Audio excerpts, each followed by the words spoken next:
Bismillahirrahmanirrahim.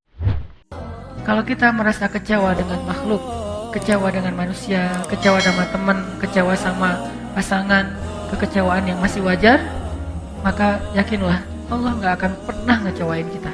Kadang kita bahkan bisa kecewa kepada orang tua kita sendiri. Kadang seorang ayah, ibu kecewa kepada anaknya. Kadang saudara kecewa kepada saudara adik kakaknya. Itu hal yang wajar, itu manusiawi. Tapi Allah nggak pernah ngecewain hambanya. Ma wadda'aka rabbuka. Pernah dibenci sama orang tanpa alasan? Pasti pernah. Pernah membenci orang lain tanpa alasan? Mungkin pernah. Tapi Allah nggak. Allah nggak pernah ninggalin kamu, wahai hambaku, kata Allah. Aku nggak pernah ninggalin kamu. Apa buktinya? Kalau kita mau lihat-lihat nih masa lalu kita, teman-teman, ketika kita bikin dosa aja Allah nggak ninggalin kita, coba.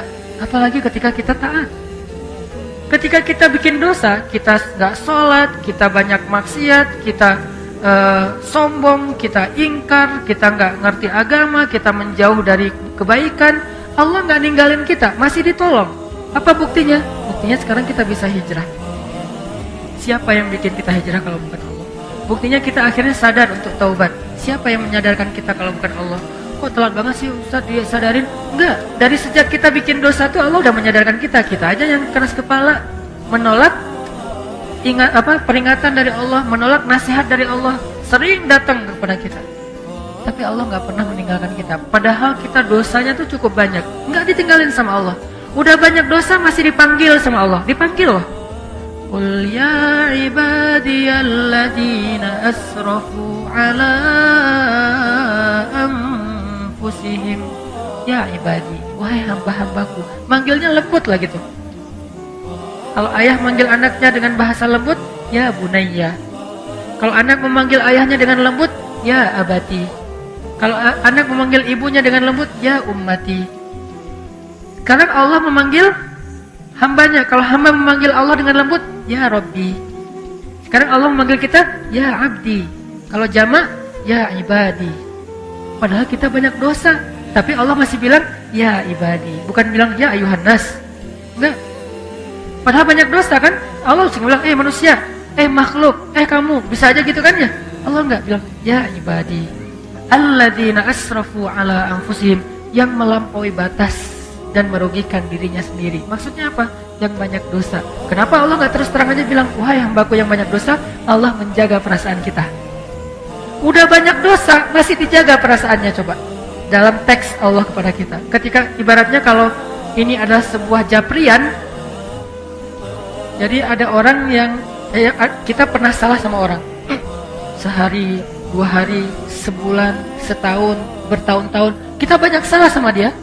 Tapi dia masih ngejapri kita dengan panggilan-panggilan yang akrab antara dia dengan kita. Dan dia nggak nyebut dosa-dosa kita sama sekali. Dia nggak bilang, kamu kan emang banyak dosa kan sama aku selama ini. Kamu kan pernah gini, ini. Enggak, dia nggak ngomong kayak gitu.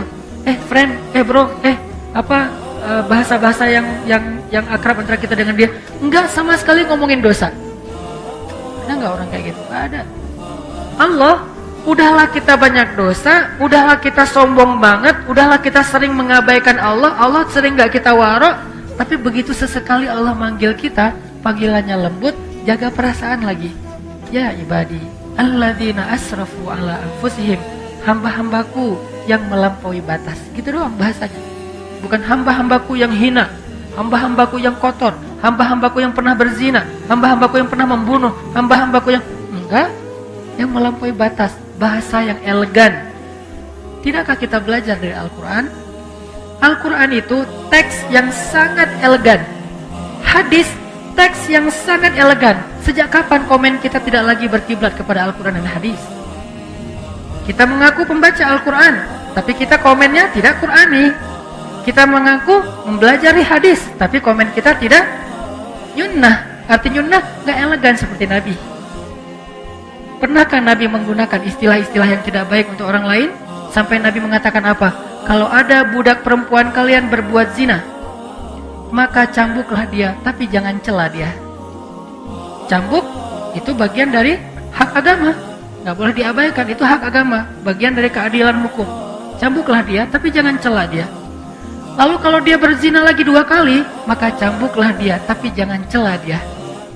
Kalau dia berzina lagi sampai 3 kali, maka juallah dia walau dengan harga seutas tali, murah, tapi jangan cela dia. Coba, tetap nggak boleh mencela. Terus apakah kita merasa lebih layak daripada Rasulullah untuk mencela orang lain hanya gara-gara berbeda partai, hanya gara-gara berbeda pandangan politik, hanya gara-gara beda mazhab dalam fikih, hanya gara-gara beda geng? Di mana Al-Quran dan Sunnah? Di mana Al-Quran dengan teks elegannya? Di mana Sunnah dengan teks elegannya? Kita mengaku Al-Quran dan Sunnah. Bahkan kita mengaku sebagai ahlinya. Ahlinya apa? Ahlus Sunnah, yang paling berpegang dengan Sunnah. Di mana elegannya? Bukankah Nabi itu terkenal dengan tabligh? Apa arti tabligh? Kemampuan berkomunikasi yang paling baik. Sehingga ketika Nabi bicara, semua orang ngerasa nyaman dengan ucapan Nabi. Soal diterima atau ditolak itu masalah egonya. Tapi nyaman pasti. Nyaman dengan mendengar ucapan Nabi.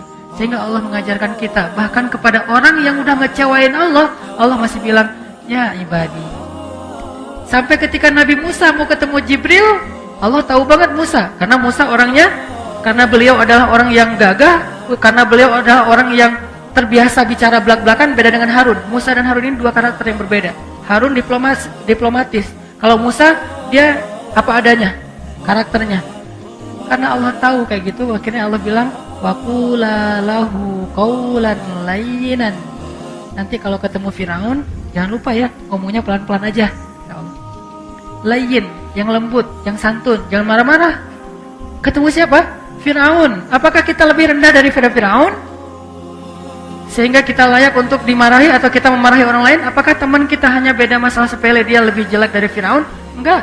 Kalau ke Firaun aja dibilang qula lahu qawlan layyinan, lalu siapa yang kita ajak bicara? Sejak kapan istri kita boleh kita sebut dengan ucapan yang buruk? Sejak kapan suami kita boleh kita sebut dengan ucapan yang buruk? Sejak kapan ulama kita boleh kita panggil dengan ucapan yang buruk? Bahkan menyebut kata si saja tidak pantas untuk ulama atau orang yang berdakwah. Apakah dia lebih rendah daripada Firaun hanya gara-gara beda mazhab dan persepsi tentang masalah agama? Tidak. Jadi Allah kepada orang yang marah, kepada orang yang mengecewakan Allah aja Allah bilang ibadi alladzina asrafu ala anfusihim. Terus bagaimana itu dengan Abu Lahab? Hanya Allah yang tahu siapa yang layak digituin. Nabi aja nggak tahu. Nabi ketika turun ayat baru dibacain. Enggak Nabi duluan kan yang memanggil, dia Abu Jahal. Enggak, Allah yang nyuruh. Dia Abu Lahab, Allah yang nyuruh, tabban. Tapi kalau yang lain, Nabi enggak. Bahkan orang munafik aja dirahasiain namanya sama Nabi. Coba. Yang tahu nama-nama orang munafik siapa? Huzaifah ibn Yaman. Sahibus sirri Rasulillah. Dialah yang menjaga rahasia Nabi, Huzaifah ibn Yaman. Nabi nggak ngasih tahu nama-nama orang munafik terus diposting, dirilis di media sosial biar semua orang tahu nih munafik ya, nih munafik, nih munafik. Enggak, kenapa? Karena Nabi tidak mau mencela orang lain. Cukup Huzaifah aja yang tahu. Kenapa? Biar nanti kalau ada apa-apa Huzaifah bisa mengambil sikap. Sampai Umar aja nanya ke Huzaifah, ya Huzaifah, kan Nabi ngasih tahu kepada kamu siapa daftar orang munafik. Kira-kira boleh nggak saya tanya satu hal? Apa Umar? Saya termasuk nggak di antara mereka? Umar aja khawatir. Saya termasuk nggak saya di antara orang munafik? Huzaifah tersenyum. Karena Huzaifah respect banget sama Umar dan pastinya Umar bukan orang munafik. Huzaifah nanya, karena itu bukan rahasia kan? Enggak, wahai Umar, kamu nggak termasuk munafik lah. Alhamdulillah ya Allah. Gitu, dan itu bukan basa-basi teman-teman, bukan pencitraan. Kalau kita berada di posisi Umar nggak akan nanya kan? Kepedean banget kan kita, kegeeran. Masa sih gua munafik? Kayaknya nggak banget deh. Gitu kan ya? Umar, sekelas Umar bin Khattab, orang nomor 2 di sisi Rasulullah setelah Abu Bakar, itu masih ragu, saya munafik nggak ya? Oh Huzaifah, saya termasuk nggak? Kata Huzaifah, enggak, wahai Umar, kamu nggak termasuk lah. Kata Umar, kalau gitu di antara pejabat saya ada nggak? Nah, kata Huzaifah, ada sih. Yang mana? Rahasia. Nabi suruh saya menjaga rahasia, saya nggak akan mau bocorin. Ya udah deh, kalau gitu ntar saya juga tahu lah. Gimana caranya? Kalau ada pejabat Umar yang meninggal, Umar nggak akan datang mensolati dia kalau nggak ngelihat Huzaifah datang mensolati dia. Kalau Huzaifah nggak mensolati, oh berarti dia tuh emang munafik. Jadi caranya nunggu Huzaifah ibn Yaman sampai Huzaifah wafat baru nggak bisa lagi kedeteksi mana orang munafik. Sehingga di zaman sekarang tiba-tiba kita mengklaim orang lain munafik, tapi kalau kita mengatakan itu sifat nifak, ya munafik sama nifak beda teman-teman. Munafik itu orangnya, nifak itu sifatnya.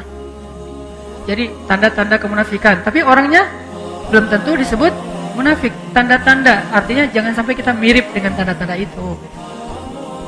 Makanya Allah bilang, ya ibadi alladzina asrafu ala anfusihim la taqnatu min rahmatillah. Jangan berputus asa dari rahmat aku, kata Allah. Kepada siapa? Pendosa yang ngerasa, aduh kayaknya dosa saya udah kebanyakan nih, gak akan diampuni. Kata Allah, kenapa kamu berpikir kayak gitu sama aku? Kamu hambaku, walaupun kamu banyak dosa, aku tidak akan pernah mempersulit kamu untuk dapat ampunan. Jangan putus asa, minta ampun lagi. Ya Allah, dosa saya tuh sebanyak langit dan bumi. La ubali, kata Allah, aku gak peduli berapa banyak dosa kamu. Coba sebaik apa Allah. Ya Allah, dulu kan saya sering nge-reject engkau. Kau panggil saya sehari 5 kali, saya reject. Kalau dipanggil sama atasan, saya datang. Dipanggil sama pacar, bukan datang lagi, lari. Kalau engkau yang panggil, saya abaikan ya Allah. Gak apa-apa, kata Allah. Coba, kurang pemaaf apa? Sehari 5 kali Allah manggil kita, teman-teman. Ngajak ketemuan. Gimana bahasa Allah ngajak ketemuan? Hayya 'alas shalah.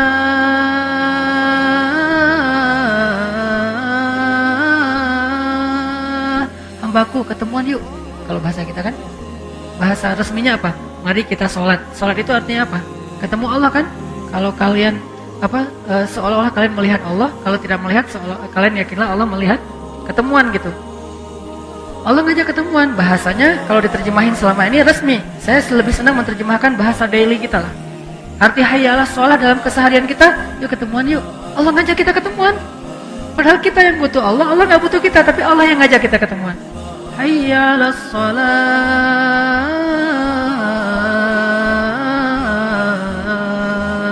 Yuk ketemuan yuk, Allah panggil. Lembut lagi panggilannya, kecuali muazinnya lagi ngambek. Tapi paling lembut tuh muazin habis diputusin ya, itu lembut banget. Baru diputusin azan. Hayya 'alal falah. Azan paling baper tuh habis diputusin. Allah manggil kita, terus apa yang buat kita berat langkah? Menunda-nunda panggilan Allah. Allah ngajak ketemuan kita kayak nggak datang gitu, kayak berat banget. Apa? Takut kita yang harus bayarin. Allah bilang, hayya 'alal falah. Tenang aja, aku yang bayarin. Kalau bahasa kita, falah itu apa? Untung, kamu nggak bakalan rugi. Tenang aja, nggak kamu kok yang bayarin. Aku yang traktir, aku yang kasih kerjaan. Aku. Ntar kalau misalnya kamu ninggalin sesuatu terus rugi, aku ganti kok.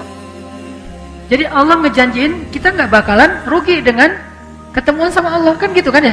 Hambaku ketemuan yuk. Aduh ya Allah, ada kerjaan, nggak apa-apa. Nanti aku bujuk atasan kamu supaya nggak marah, kata Allah. Aduh ya Allah, ini lagi banyak pembeli nih, nggak apa-apa, nanti berapa? Aku ganti. Aduh ya Allah, di situ mah mahal, biar saya yang bayar.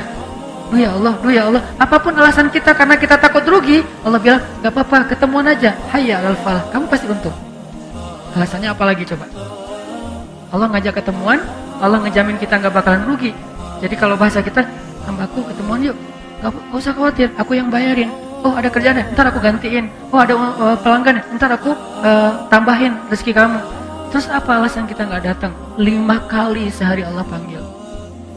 Padahal dibuka dan ditutup dengan kata-kata Allahu Akbar, Allah yang paling agung. Tapi manggil kita. Harusnya kan kita yang begging ke Allah ya. Allah ketemuan dong please. Harusnya kan kita kan ya. Harusnya kita bilang, Allah hayya 'alas shalah, yuk sini ketemuan sama saya. Kan harusnya gitu kan. Kita ke Allah, ya Rabbi. Enggak, Allah yang manggilin kita. Ini agak-agak unik nih. Yang butuh siapa? Yang ngajak siapa? Kan gitu.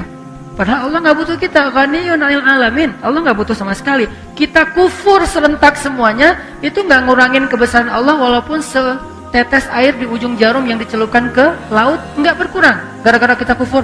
Ini biar Allahnya bete nih, kita kufur aja sekalian. Enggak, biasa aja. Kalau kita kufur kan Allah rugi. Siapa bilang? Oh ya udah, biar Allah tambah mulia, kita taat aja. Enggak, ketaatan kita nggak bikin Allah lebih mulia, nggak bikin Allah kekuasaannya bertambah, karena kita nggak ngaruh buat Allah. Mau taat, mau kufur, nggak ngaruh buat Allah, sama sekali nggak ngaruh. Terus ngapain Allah manggil kita? Murni karena sayang, bukan karena butuh. Ibu kita baik-baik ke kita, wajar, karena sayang plus berharap suatu saat kita jadi anak yang berbakti, anak yang ngedoain orang tua, anak yang nanti akan menjaga orang tua, kan gitu kan? Sayang plus ada harapan. Tapi kalau Allah sayang doang, nggak pakai ada harapan-harapan apapun. Cuman kasihan aja sama kita, sayang aja sama kita, nggak mau kita rugi, nggak mau kita celaka, nggak mau kita hina. Allah sayang gitu doang sama kita. Hayya 'alas shalah, udah dipanggil kita reject. Ya Allah, Allah kan sering manggil saya tapi saya reject. Nggak apa-apa kata Allah. Ya Allah, saya pernah selingkuh loh. Nyelingkuhin Allah, maksud nyelingkuhin Allah, menduakan Allah, mentigakan Allah, mengempatkan Allah. Selingkuh kan? Gimana perasaan kita kalau diselingkuhin? Mau nggak manggil-manggil? Ketemuan yuk. Tapi kan aku pernah nyelingkuhin kamu. Oh ya? Wah. Bisa. Kalau ketahuan selingkuh gimana? Gak akan dimaafin lagi seumur hidup. Sampai bukan cuma di dunia, dunia akhirat. Kalau selingkuh, Allah kita selingkuhin tuh sering. Allah yang kasih nikmat, terima kasihnya ke makhluk. Allah yang ngasih nikmat, kita persembahannya ke makhluk. Allah yang ngasih nikmat, kita sujudkan jidat kita ke makhluk. Allah yang ngasih nikmat, kita ngaku Tuhannya bukan dia. Bukankah ini bagian dari kita menduakan, mentigakan dalam konsep Islam? Dalam konsep Islam, kita memperlakukan Allah kayak gitu. Apakah Allah marah? Kecuali kita wafat dalam keadaan begitu baru nggak diampuni. Tapi kalau belum wafat, apapun dosa kita, jangan putus asa hambaku, minta ampun kata Allah, minta ampun di sini. Innallaha yaghfirudz dzunuba jami'a. Allah mengampuni semua dosa. Gak ada yang enggak. Ya Allah, dosa saya tuh langit dan bumi, aku tidak peduli. La ubali, aku nggak peduli. Ya Allah, saya pernah gini, la ubali. Ya Allah, saya pernah gitu, la ubali. Saya nggak peduli, saya nggak peduli, nggak peduli. Yang penting kamu minta ampun, ya. Berapa kali bilang astagfirullah? Cuma sekali, cukup. Sekali doang mengampuni semua dosa-dosa kita di masa lalu yang bertahun-tahun lamanya. Kurang apa? Baiknya Allah Subhanahu wa taala. Itu maksud dalam berbuat dosa aja Allah nggak ninggalin kita. Apalagi ketika kita taat. Terus kalau berbuat dosa aja Allah masih sayang sama kita, gimana kalau kita taat kira-kira? Maka apa yang membuat kita khawatir untuk taat sama Allah? Apa yang membuat kita khawatir untuk memilih pilihan Allah? Apa yang membuat kita khawatir untuk sujud kepada Allah?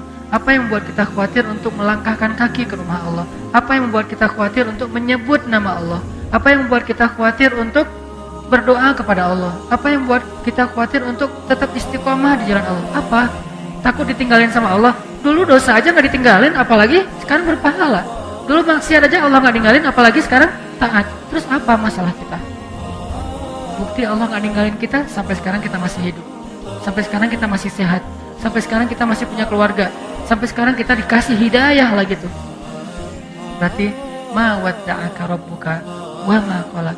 Rabbmu gak pernah ninggalin kamu, hambaku.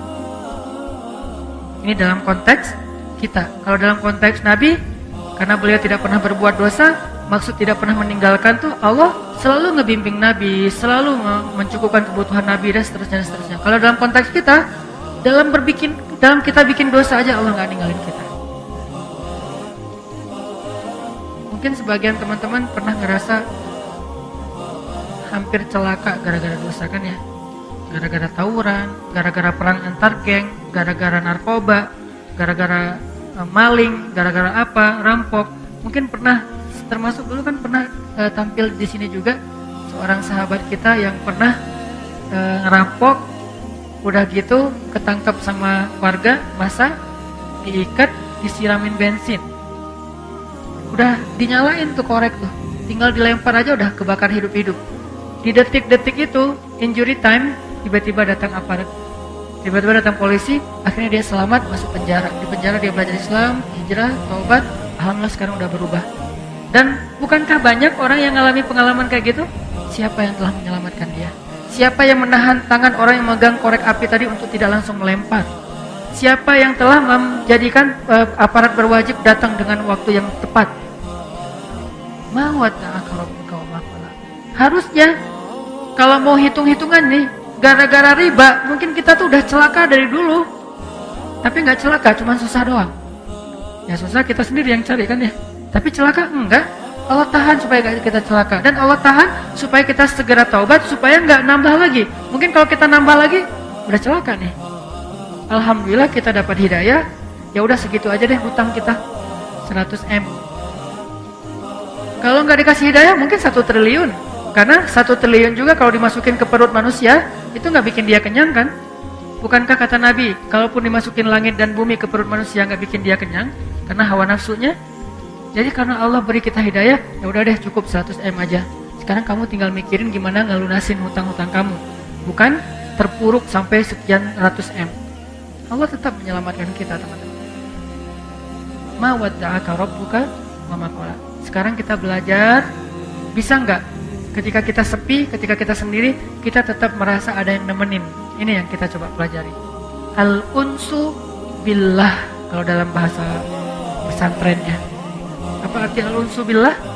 Berduaan sama Allah. Al-unsu billah, berduaan sama Allah. Bisa nggak kita? Coba latih deh berduaan sama Allah.